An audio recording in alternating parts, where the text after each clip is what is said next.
I went back to a house I had finished about 10 years ago. It was for the same family that I had originally designed for, but they wanted to change a couple of rooms now that the kids had gotten older. I walked in and the house still looked incredible, and not in an untouched way, but in a way that felt like it was lived in and loved. There were a few spots along the skirting and some door frames where some water had gotten into during the floods, but I only noticed because it's my job. No one else could even tell. But the rest of the house, the floors, the materials, all looked exactly as it should. Timeless, because we chose the right things. That's the argument for natural quality materials in one sentence. 10 years later, and the house still looks amazing. And this is not a case against using cost-saving, low-maintenance materials. I use those too. In high-traffic areas, utility rooms, in rooms where performance matters more than anything else. They have their place, and I use them where I need to.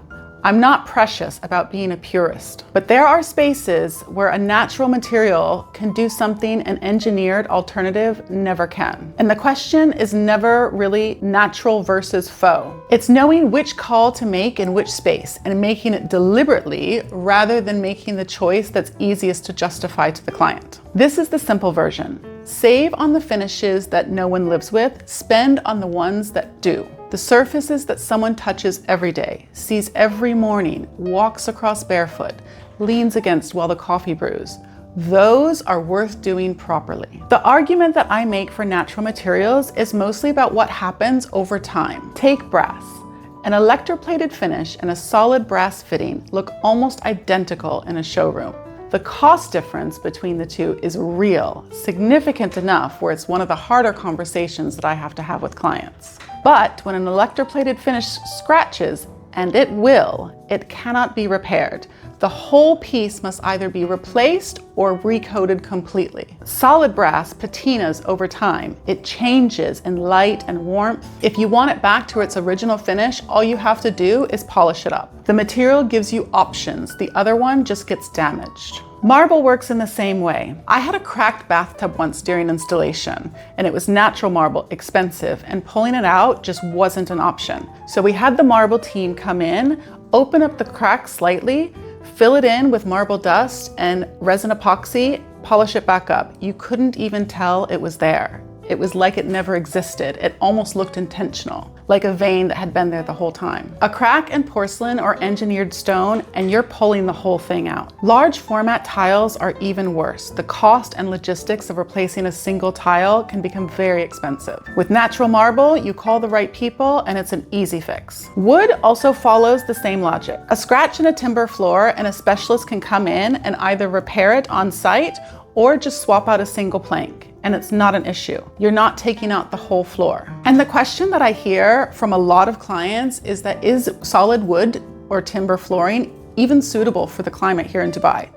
And the short answer is yes. If it's a quality material and installed correctly, it's absolutely perfect. I have floors that are 15 years old and still look amazing. One of those clients had their entire bedroom floor covered in water during a storm. 10 centimeters of standing water across the entire floor. The water was pumped out, the floor was dried quickly, and not a single board buckled. Not one. Good materials, installed properly, maintained well. That's all it takes. There's another version of this argument that's less about repair and more about beauty. I walked through a cathedral once where the marble steps had actual hollows in them, worn down by centuries of footfall. Not neglect, not damage, just the material doing what it's supposed to. The material was doing exactly what it was intended to do, and it was the most beautiful thing in the whole room. There's a patina on the edge of a kitchen counter that I designed years ago, in the same spot where the client brews their coffee every morning. 15 years, the same spot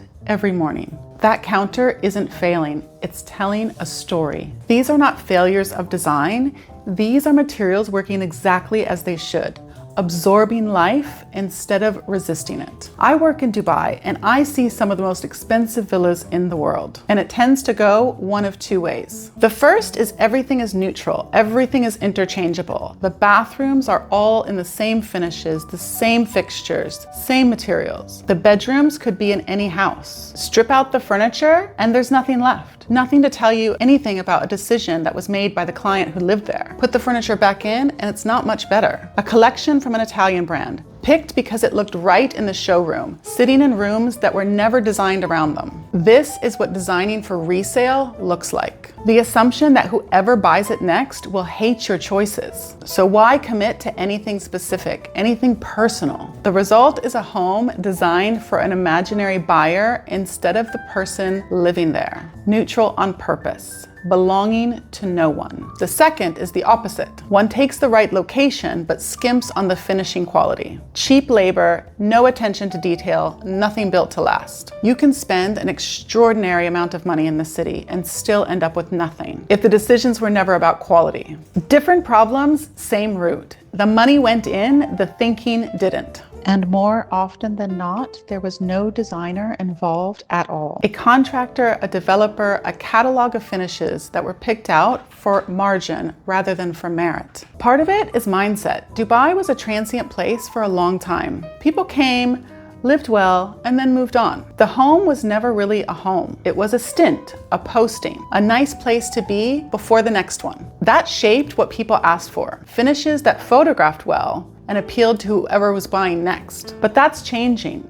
The people I design for now are staying, not 5 years, but 10 or 20 or 30. Some are even talking about retiring here. And that changes the whole question. When you're here for the long haul, you stop designing for resale and you start designing for yourself. The materials matter differently. The quality of execution matters differently. And the argument for doing it properly, for choosing the real thing over the convenient one, becomes obvious. Getting clients to think like that is most of the work. And I'll be honest, I've done it too. Projects where I've let the cost conversation win. Specified the faux marble because the client pushed back. Pulled back on the timber to save budget. Didn't fight for the real brass because they were already stretched. Some of those decisions I'd push harder on now. The compromises that you make at the material stages are the ones that you notice every time you walk back into the house. But the direction is clear. The UAE is settling. People are staying. The homes being built here should start reflecting that. And being at the front of that shift is what I want Studio SuCo to stand for. I went to visit a client a few months after she had moved in. It was just one of those check-ins, just to see how she was settling. I noticed a stain, a small shadow on the wood floor right next to the dining table. The kind that you can only see when the light catches it just right. Red wine. Most of it had come out, not all of it. I asked if she wanted me to send someone out to sort it. She looked at it for a minute and then said no.